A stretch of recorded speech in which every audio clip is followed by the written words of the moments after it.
Phyllis Diller made millions laugh with her wild hair, outrageous costumes, and fearless jokes. Yet behind the laughter lay a life full of hidden pain. She carried heartbreak, loss, and family struggles that no audience ever saw, transforming private grief into public comedy.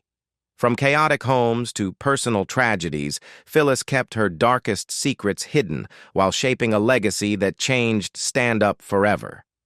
This is the story of the woman behind the cackle, the struggles she endured and the strength she never let go of. Early life and family struggles. Phyllis Ada Driver was born on July 17, 1917, in Lima, Ohio, to older parents, Perry and Francis. Growing up surrounded by funerals and older adults, she developed a comfort with dark subjects unusual for a child. And this early fascination with mortality would quietly shape the humor she later shared with the world. Though her family was Methodist with German-Irish roots, she rejected religion early, seeking instead refuge in storytelling and music. Accepted into the Sherwood Music Conservatory at just 10, Phyllis excelled at piano but was forced to leave after 3 years due to the financial strain of the Great Depression. Later attempts at college were similarly cut short, first by economic hardship and then by early marriage to Sherwood Diller in 1939. The couple faced immediate financial struggles, compounded by the pressures of raising their first child, Peter, born in 1940. Postpartum depression, constant relocations, at least 8 moves by 1945, and meager incomes created a household burdened with anxiety and survival. Tragedy struck in 1945 when Phyllis gave birth to a son who lived only 2 weeks, a loss that haunted her silently. Soon after, she suffered a miscarriage, and over the next decade endured 6 pregnancies, 5 children surviving. Throughout these years, she worked as a newspaper copywriter in Oakland, earning $15 to $20 a week, writing articles for small papers, and honing a skill that would later prove vital to her career in comedy. Despite these hardships, she began performing in local theater productions in San Francisco, discovering that performance provided a temporary escape from grief, even as her domestic life remained fraught with strain and scarcity. By 1952, the family faced eviction over $300 in unpaid rent. Yet Phyllis continued to push forward, performing, writing, and caring for her growing household. Her breakthrough came in 1955 when, at age 37, she stepped onto the stage of San Francisco's Purple Onion Club. Though her first performance ended in humiliation, with patients heckling her piano playing, she refused to quit. These early years of relentless pressure, loss, and personal sacrifice laid the foundation for the persona she would craft. A fearless, chaotic, self-deprecating comedian who could turn personal tragedy into laughter, even when her own heart was breaking behind the scenes. Finally rise to fame and public persona. By March 7, 1955, Phyllis Diller took her first real step into comedy at San Francisco's Purple Onion Club. She was 37 years old, a mother of 5, and a woman who had already carried more grief than most would face in a lifetime. That night, she bombed spectacularly. Patients heckled her piano playing, and the humiliation could have ended her dreams before they began. But Phyllis transformed the embarrassment into fuel, sharpening her timing, her delivery, and her instinct for making people laugh at the expense of herself. In those formative performances, she began developing the persona that would define her career. The wild-haired, flamboyantly dressed, audaciously self-deprecating comic who could mock her own domestic failures while somehow making audiences cheer. Her early television appearances began to cement her rise. By 1957, she competed on Groucho Marx's You Bet Your Life, and 2 years later she made her national late-night debut on The Jack Paar Show.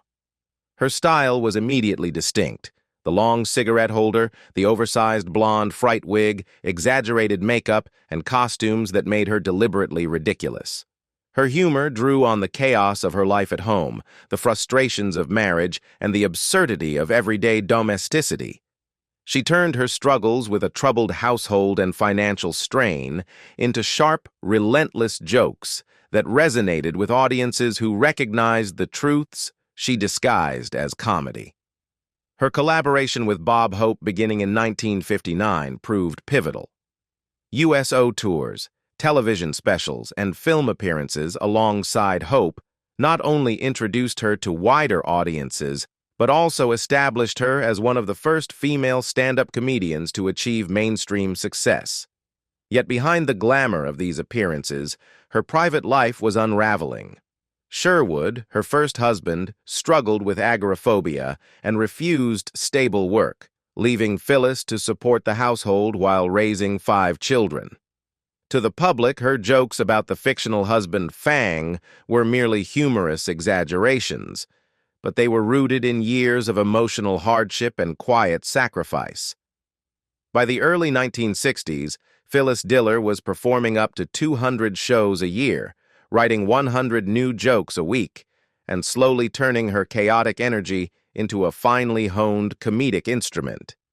Her first comedy album, Like a Lampshade in a Who's, released in 1958, shocked audiences with its rapid-fire delivery and unflinching humor, selling 50,000 copies in its first year.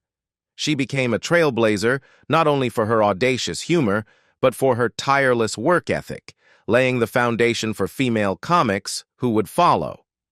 Through it all, her public laughter masked private tears. Yet the persona she created during these years would define her as a legend whose influence stretched far beyond the stage, television stardom, and personal losses. By 1965, Phyllis Diller had become a recognized star in comedy, but her personal life remained fraught with turmoil.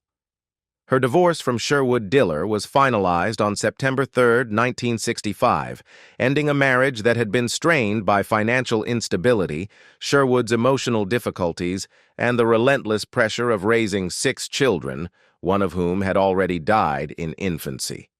Just a month later, in October, she married actor Ward Donovan, hoping for a fresh start, but the new marriage quickly collapsed.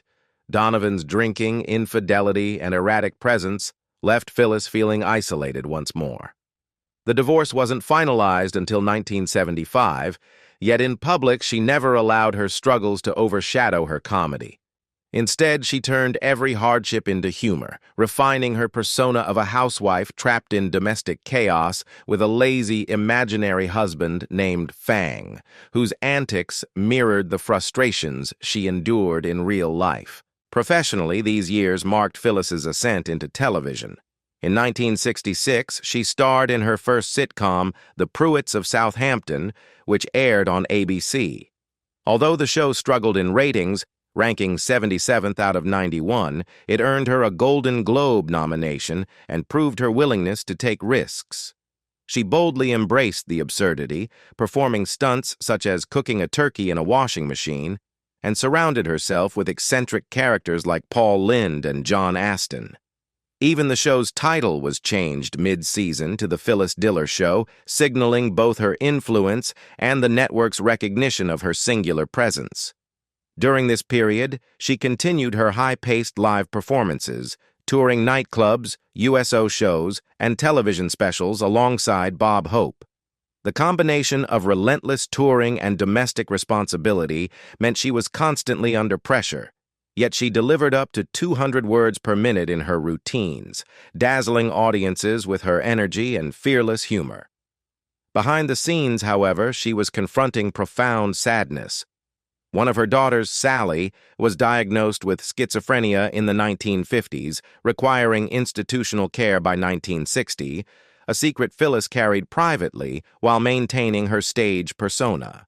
This quiet suffering fueled her work ethic and creative drive, as every joke, every cackle, became a means of survival, masking the relentless pain and the isolation she endured. By the mid-1970s, Phyllis had solidified her reputation as a comedy icon. She had become a pioneer, breaking barriers for women in stand-up and influencing a generation of comedians.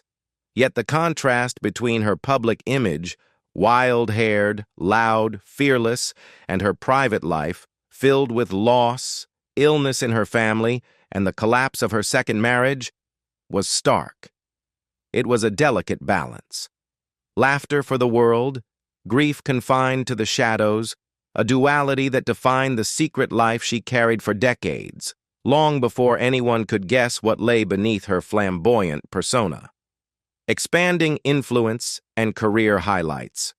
By the mid-1970s, Phyllis Diller had become a television and comedy powerhouse, appearing on shows like The Gong Show and Match Game PM, where her wild blonde wig, long cigarette holder, and signature laugh defined a new style of female comedy. She stood out not by following Hollywood's glamorous standards, but by embracing chaos, absurdity, and self-deprecation with fearless authenticity. She also conquered Broadway, starring in Hello, Dolly in 1970 at age 52, performing 8 shows a week, while privately navigating her daughter Sally's schizophrenia and other family struggles. Weekly visits ensured Sally's care, a responsibility she kept hidden from the public. Audiences laughed at her exaggerated domestic disasters, unaware of the private grief behind the humor. Her film appearances in The Sunshine Boys and The Great Balloon Race and voice work in animated projects showed her versatility, providing creative outlets that spared her the exhaustion of constant touring. Financially, she had recovered from near bankruptcy through relentless work, performing up to 200 shows a year and writing hundreds of jokes weekly. Behind every laugh was the weight of personal loss, including the death of an infant, her son Peter's later cancer, and ongoing care for Sally. By 1985, Robert Hastings became a stabilizing presence in her life. Though not a husband, he offered quiet support as Phyllis continued performing and creating. This period cemented her legacy as a trailblazer, a woman who commanded stages, screens, and hearts, all while carrying private tragedies that few would ever see. Later career, health struggles, and legacy. By the mid-1980s, Phyllis Diller had become more than a comedian. She was an institution. Her colorful wigs, loud laughter, and fearless humor were instantly recognizable, and she had influenced an entire generation of female comics. She appeared in dozens of television shows, including recurring roles on The Love Boat, The Muppet Show, and various game shows. She also continued voice work in animated films, including Mad Monster Party and later projects, allowing her creativity to flourish even as physical exhaustion increasingly took its toll. Yet, behind the public persona of a woman who seemed invincible and perpetually hilarious, Phyllis was quietly carrying immense pain. Her family tragedies persisted. Sally, her daughter, remained institutionalized due to schizophrenia, a fact Phyllis concealed from her audience for decades. In 1990, her son Peter was diagnosed with cancer and passed away in 1998 at the age of 53, a loss that deeply affected her even as she maintained a grueling performance schedule. In 1993, Sally died at 49, leaving Phyllis to navigate another profound heartbreak in silence. Despite these personal losses, she refused to stop working, often performing or recording even while recovering from serious health issues. Her heart had stopped in 1997, and by 1999 she required a pacemaker. Yet she continued to engage in creative endeavors, including painting, writing, and voice acting. During this period, she also turned her experience with plastic surgery into both a humorous and empowering narrative.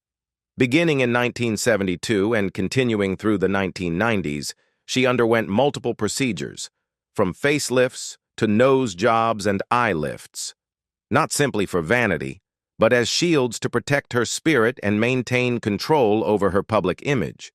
She even released a home video guide on cosmetic surgery in 1984, breaking taboos and influencing others, including Joan Rivers, by normalizing conversation around procedures that had previously been hidden. Final years, death, and enduring legacy. After officially retiring from stand-up comedy in 2002 at the age of 85, Phyllis Diller continued to live a life marked by creativity, resilience, and quiet suffering. She devoted much of her time to painting, transforming her Brentwood home into a personal gallery. Her art reflected the vibrancy and humor she had always displayed on stage, bright, whimsical, and full of life, but it also carried the subtle weight of decades-long personal grief. Each brushstroke was infused with the experiences she had endured: the loss of children, the collapse of marriages, and the struggles of raising a family largely on her own. Even in her retirement, she maintained a disciplined routine, a testament to the work ethic that had sustained her career for nearly half a century. Despite her accomplishments, her health continued to challenge her. In 1997, her heart stopped, and a pacemaker was installed 2 years later. Yet she refused to let these medical crises define her. She continued to perform voice work for shows like Family Guy, ensuring her signature laugh and humor remained part of the cultural conversation. Her public appearances became increasingly rare, but they were always met with admiration and awe. Phyllis's enduring presence reminded the world that a life marked by tragedy and loss could still be transformed into joy, laughter, and inspiration. The losses she endured were immense. By the time she passed, she had outlived 4 of her 6 children: Sally, who died in 1993, Peter, who passed in 1998, Stephanie, who died in 2002, and her first son, who had died in infancy. Yet she carried on with remarkable strength, keeping her grief private while continuing to give the world the laughter that had always defined her public persona. Her youngest son, Perry, survived her and managed her affairs, a bright spot amidst years of sorrow. On August 20th, 2012, Phyllis Diller passed peacefully at her Brentwood home at the age of 95. Her manager later revealed that she had been found with a smile on her face, a quiet affirmation of the life she had lived on her own terms. Tributes poured in from the world of comedy and beyond. Joan Rivers called her the last of a generation that insisted women had to look funny to be funny. Ellen DeGeneres praised her as a pioneer and queen of the one-liners. And Don Rickles emphasized how her partnership with Bob Hope had helped elevate female comedians into the spotlight. Through her laughter, her art, and her enduring spirit, Phyllis Diller left a legacy that transcended tragedy, proving that even in the face of immense personal loss, one could transform suffering into joy and heartbreak into humor. Phyllis Diller taught the world that laughter can hide pain, but it can also heal and inspire. What part of her story resonates with you the most?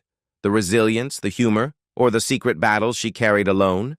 Comment below and share your thoughts, and don't forget to subscribe for more stories of remarkable lives behind the spotlight.